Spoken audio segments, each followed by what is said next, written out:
I shove open the warped front door as a gust of cold Burlington wind slams into me, scattering mail across the porch. The envelopes lift and spin, white rectangles tumbling through the gray afternoon air before landing in the snow. That's been collecting since morning. One gets stuck against my ankle as I kneel to grab them, hands trembling from a mix of cold and exhaustion I can't seem to shake anymore. The ceramic mug I've been holding slips from my grip. It shatters against the steps, the sound sharp and final. Hot tea bleeds into the snow like a slow-moving stain, steam rising in thin wisps that disappear almost immediately. I stare at the broken pieces, at the dark liquid spreading outward, and for a moment I can't remember why I came outside in the first place. The cold bites through my sweater. My knees press into the wet wood of the porch. I reach down to pick up the broken pieces, my fingers hovering just above the largest shard. Then I freeze. There's a sound behind me, something moving near the fence line, low and careful. Not the wind. Not branches scraping together. Something alive. My breath catches in my throat. I stay perfectly still. One hand suspended above the shattered mug, the other gripping the porch railing. The mail lies forgotten in the snow around my feet. My heart pounds against my ribs as I turn my head slowly, trying not to make any sudden movements. The sound comes again. Closer this time. I hold my breath, and in the space between one heartbeat and the next, I see it a shadow moving along the edge of my yard, lean and cautious, watching me with eyes I can barely make out through the falling snow. Before I tell you what happened next, if stories like this touch your heart, please subscribe and leave a comment. I need you to know that what I'm about to share changed everything for me. And if you've ever felt like you're living in a world that no longer makes sense, I hope my story reaches you the way that shadow in the snow reached me. I lower my hand from the broken mug. The cold seeps deeper into my knees, but I don't move yet. I take a breath, the first real breath I've taken in what feels like weeks, and I gather myself to continue. My name is Elizabeth Monroe, and I live here in Burlington, Vermont. I've been here for 15 years now, watching the seasons change over Lake Champlain, walking the same streets through summer heat and winter storms. This town used to feel warm to me, full of meaning. The farmers' market on Saturdays, the sound of church bells on Sunday mornings, the way the maple trees turned fire red every October. I had a life here, a real one, filled with routine and purpose, and the quiet comfort of knowing my grown son was only a phone call away. Living just across town in that renovated building near the waterfront, we'd meet for coffee on Wednesday mornings. He'd stop by on weekends to help with the yard work I could never quite keep up with. His winter boots still sit by my front door, the heavy ones with the red laces. He never bothered to take home last March. I haven't moved them. I can't explain why that detail matters so much, but it does.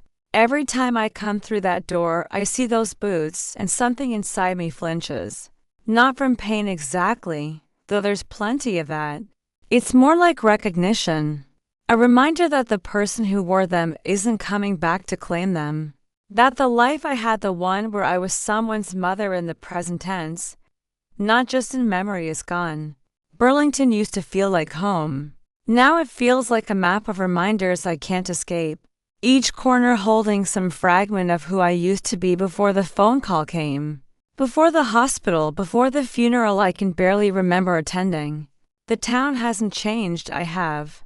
Or maybe I've just stopped being the person I was, and I haven't figured out yet who's left in her place. The grief of losing an adult child is a specific kind of hollow. People don't always know what to say.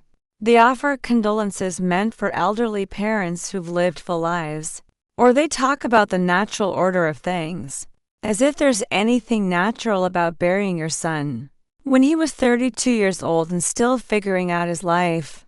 The words don't fit. Nothing fits anymore. Mornings feel heavier now.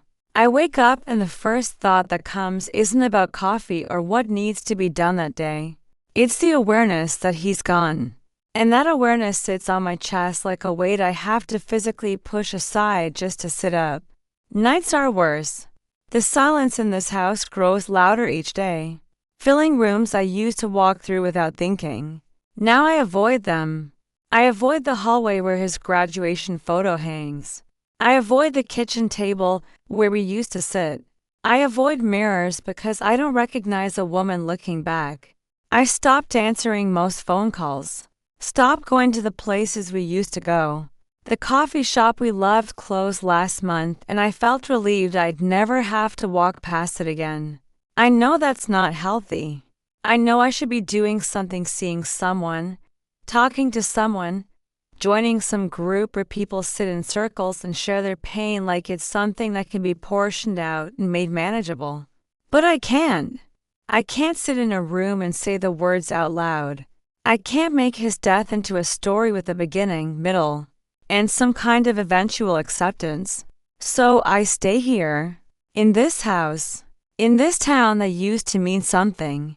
I force myself through the smallest tasks, taking out the trash, watering the plants that are somehow still alive, sweeping the porch even though more leaves will fall tomorrow. It's all mechanical. I move through the motions because stopping completely feels like giving up. And I'm not ready to do that yet, even if I'm not sure why. One afternoon in late November, I'm standing in the kitchen trying to convince myself to take the trash out to the curb. It's a Tuesday. Pickup is Wednesday morning. This is a kind of basic information I have to repeat to myself now, as if my brain can't hold on to even the simplest schedule. I pull the bag from the bin, tie it closed, and push open the back door. That's when I see movement near the fence. I stop halfway down the steps, trash bag still in hand, and I watch as something shifts in the shadows near the corner of my yard. For a moment I think it's a raccoon, or maybe a fox, we get them sometimes, wandering down from the wooded areas near the lake. But then it moves into a patch of late afternoon light and I see it clearly, a dog. Thin, scruffy, watching me with cautious eyes from about 20 feet away. He's small, maybe 30 pounds, with matted gray-brown fur and ribs I can count even from this distance. His tail is tucked low, not quite between his legs but close. He doesn't bark, doesn't move toward me or away, just stands there near the fence line, ears slightly back, watching me with an expression I can't quite read. Fear, maybe. Wariness. But also something else. Curiosity, or recognition, or maybe just hunger. I freeze on the bottom step, still holding the trash bag. My first instinct is to back away, to give him space, to not scare him off. But I don't move. We just look at each other across the yard, and the November wind pushes dead leaves between us. He's shivering. I can see it even from here, the slight tremble running through his thin frame, the way he shifts his weight from one paw to the other like the cold ground hurts. His fur is dirty, caked with mud along his legs and belly. There's a scratch above his left eye, healed but visible, and his ears are torn at the edges like he's been in fights or pushed through brambles to get here. I lower the trash bag slowly to the ground. I don't know why. It's not a conscious decision, more like an instinct I didn't know I still had. I take one step forward, then stop. He tenses but doesn't run. I kneel down right there in the cold grass, and I extend one hand, not reaching for him, not trying to touch him, just offering space, offering presence. "Hey," I say softly. My voice sounds strange. I haven't spoken out loud in days. The dog's ears flick forward slightly. He takes one small step toward me, then stops. I can see his nose working, catching my scent on the wind. Another step. Then he backs up again, as if he's changed his mind, as if getting closer might be dangerous. But he doesn't leave. We stay like that for what feels like a long time, me kneeling in the yard, him standing near the fence, the space between us filled with cold air and uncertainty. My knees start to ache. My hand begins to shake from holding it extended. But I don't move. Something in me understands that this moment matters, though I couldn't tell you why. Finally, I lower my hand. I stand up slowly, pick up the trash bag, and walk to the curb without looking back. When I turn around, he's still there, still watching. And for the first time in months, I feel something other than emptiness. I feel attention, direction, a reason to check the yard tomorrow. That night, I can't stop thinking about him, about those watchful eyes, the thin frame, the way he stood his ground even though he was clearly scared. I wonder where he's sleeping, if he has anywhere warm to go, if he'll come back. I fall asleep on the couch with the porch light on, and when I wake up at dawn, the first thing I do is look out the window toward the fence. He's not there, but something in me knows he will be. Over the next few days, he returns. Always in the evening, always near the fence, always keeping that same careful distance. I start leaving scraps near the porch, leftover chicken, half a sandwich, the end of a pot roast I made and couldn't bring myself to eat. I don't expect him to trust me. I don't expect anything, really. But I leave the food anyway, and by morning it's always gone. On the third evening, I'm sweeping the porch steps when I see him watching from behind the oak tree at the edge of my property. I don't acknowledge him directly. I just keep sweeping, moving slowly, humming something under my breath without thinking. When I glance up again, he's closer. Maybe 10 feet away now, sitting on his haunches, tail still low but not tucked anymore. "Hey, buddy," I say, not looking directly at him. "Cold one tonight." He doesn't respond, of course, but he doesn't leave either. I finish sweeping and go inside, leaving the porch light on again. Through the kitchen window, I watch him approach the steps. He sniffs the air, glances toward the door, then carefully takes a small plate of food I left. He eats quickly, nervously, looking up every few seconds as if expecting someone to chase him away. When he's done, he backs away into the shadows, but this time he doesn't go far. I can see his shape near the shed, curled into a tight ball against the foundation, where the wind can't reach him quite as harshly. I fall asleep that night thinking about him out there, and I realize it's the first time in weeks that I've fallen asleep thinking about anything other than the son I lost. The next morning, I wake early. Before the sun comes up, before the cold has fully settled into my bones, I pull on my coat and boots, not his boots, never his boots, but my own, and I step outside to check the yard. He's still there, curled in the same spot near the shed, his breath visible in the early morning air. When I close the door behind me, his head lifts. We look at each other in the gray pre-dawn light, and something passes between us. Not trust yet, not quite, but recognition, acknowledgement, the beginning of something I can't name yet but desperately need. I go back inside and make coffee. Real coffee, not the instant kind I've been surviving on. I cook eggs and toast. I eat at the table instead of standing at the counter. And when I'm done, I take the leftover scrambled eggs outside and leave them on the porch. By mid-morning, they're gone. And by evening, he's back. Closer this time. Close enough that I can hear the soft sound of his breathing, the quiet patting of his paws on the wooden steps. I name him. I don't say it out loud yet, but in my mind I start calling him Scout. It's simple. It feels right. It's what my son would have chosen, something unpretentious, something that fit that Scout. The days begin to follow a rhythm. I wake up and check for him. I leave food. I sit on the porch with my coffee and talk softly while he watches from a distance. I tell him about the weather, about the garden I used to keep, about nothing and everything. He never responds, but he listens. Or at least he stays. And staying is enough. One morning, I decide to take a short walk around the neighborhood. I haven't done this in months. Haven't wanted to. But something pulls me outside, and when I reach the end of my driveway, I hear the soft patting of paws behind me. I turn around. Scout is following, keeping a distance of maybe 20 feet, but definitely following. My breath catches. I don't say anything. Don't call to him or try to close the distance. I just keep walking, slowly, down the quiet residential street toward the park near the lake. He follows the whole way, through the neighborhood, past the empty playground, down to the edge of the water, where fog still clings to the surface in the early morning cold. We walk together in silence, and for the first time since March, I feel my shoulders relax. Just slightly. Just enough to notice. When we get back to the house, I sit on the porch steps and Scout sits in the yard, and we watch the sun break through the clouds together. I notice that my breath comes easier now, that the tightness in my chest has loosened just a fraction, that I've stepped outside not because I forced myself, but because I wanted to. I start cooking real meals again. Not big ones, but enough. I let sunlight into the house by opening curtains I kept closed for months.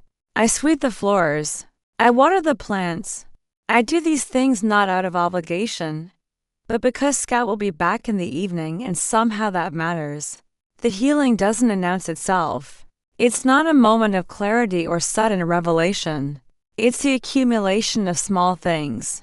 Mornings where I wake up and the first thought isn't crushing grief. Afternoons where I find myself looking forward to something.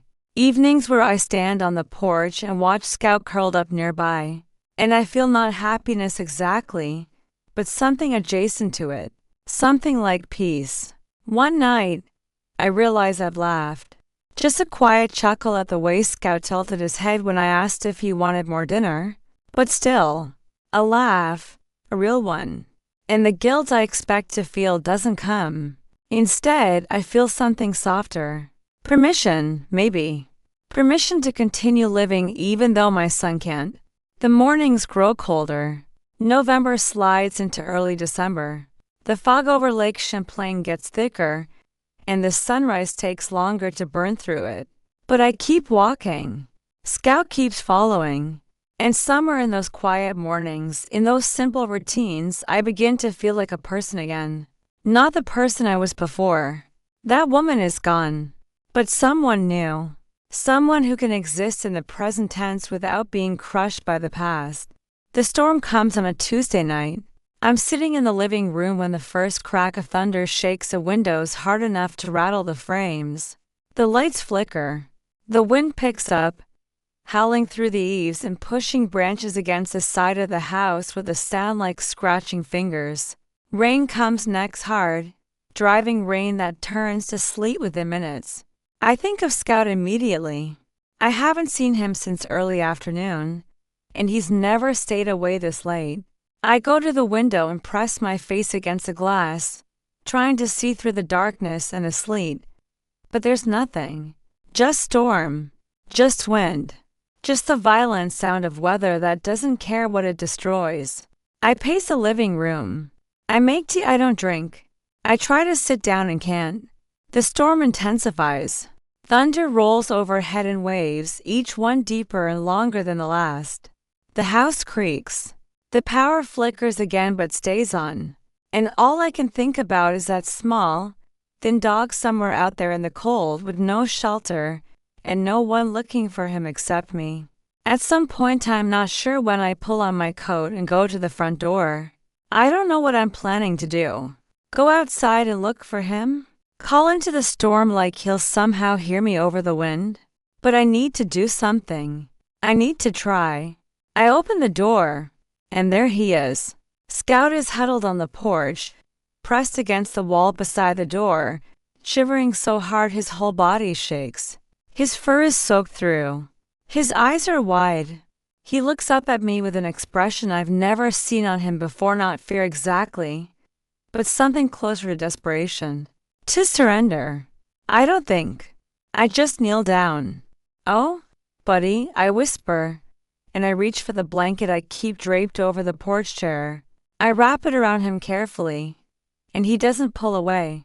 He presses into me. He pushes his cold, wet head against my chest, and he trembles there, and I wrap my arms around him, around the small, frightened creature who chose my porch, my yard, my presence, and I hold him. For the first time since my son died, I exhale. Really exhale. It's not a sigh. It's not a sob. It's something deeper. A release I didn't know I was holding. The breath comes out of me long and slow and shaking, and I realize I've been suffocating for months. I've been holding everything in so tightly that I forgot what it felt like to just breathe, to just be, to just exist without the crushing weight of grief pressing down on every moment.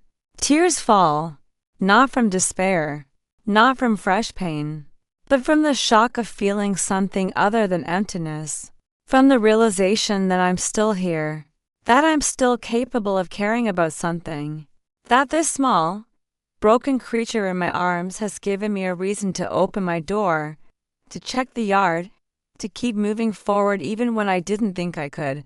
Scout shivers against me. I tighten my hold. The storm rages around us, but here on this porch, in this moment, there's shelter. There's warmth.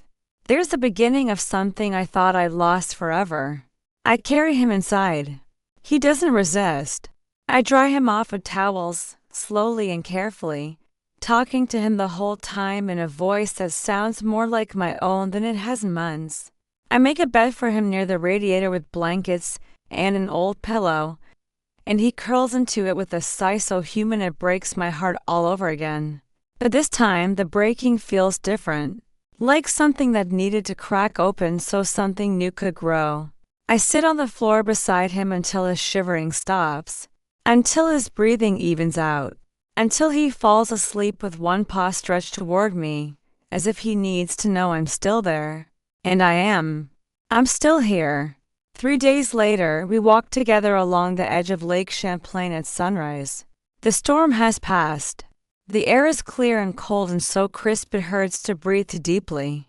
The sky is pale blue at the horizon, turning to soft pink as the sun climbs.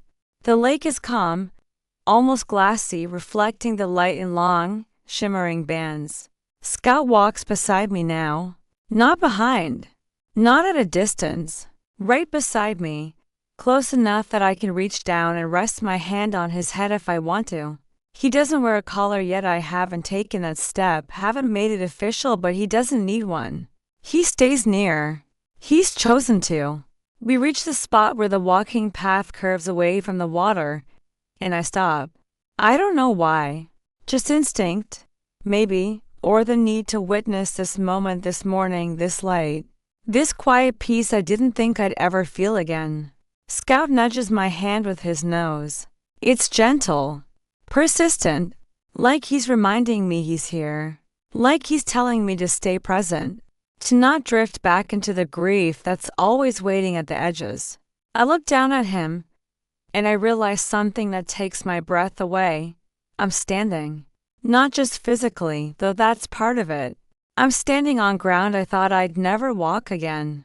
I'm living, not just surviving, not just going through emotions, but actually living in a world that still contains joy and connection and possibility.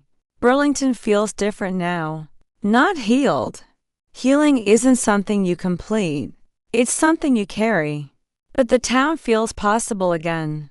The streets don't feel like a map of reminders anymore. They feel like places I can walk. Places I can exist without being crushed by memory at every corner. I kneel down beside Scout. He leans into me, warm and solid and real. His fur has filled out a little in the past few weeks. His ribs don't show as prominently. There's a brightness in his eyes that wasn't there before. "Thank you," I whisper. The words are quiet, carried away almost immediately by the wind off the lake. But I say them anyway, because I need him to know, even if he can't understand, that he gave me something I couldn't give myself. A reason.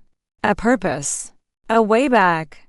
We walk home together as the sun rises higher, and for the first time in months, I feel the warmth of it on my face, and I don't flinch away. If this story touched you, I'd love for you to subscribe and share your thoughts in the comments. Grief is something we all carry differently, and if you're walking through your own darkness right now, I hope you find your light, whatever form it takes. I look down at Scout, curled at my feet, his breathing slow and steady. He's asleep, finally comfortable, finally home. I thought I was saving him, But he saved me.